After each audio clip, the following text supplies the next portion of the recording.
So this is just a super short test flight of the 150. It's raining a little bit, so I will not be flying around that much right now. Just let's get it airborne.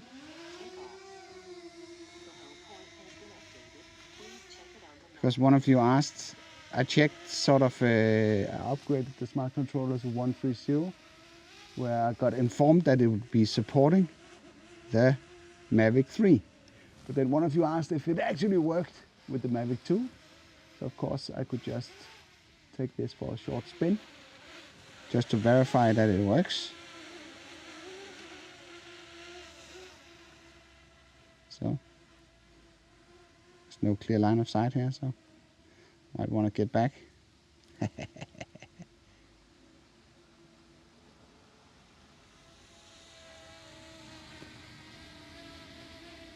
So in the last time there was issues with the compass, not updating correctly, but it doesn't seem that we have a problem with that right now.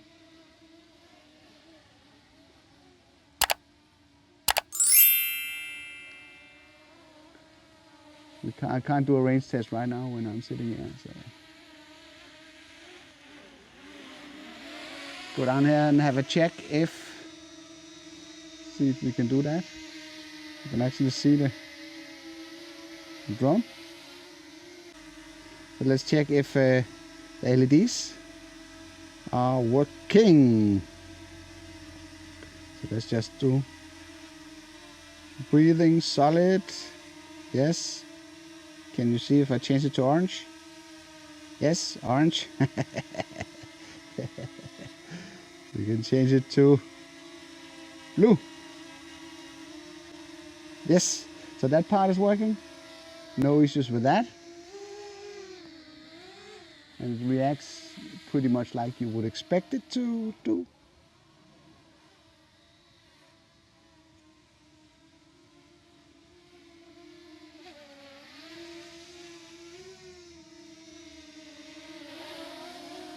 So, as far as I can see, it works perfectly fine with the smart controller, the 150.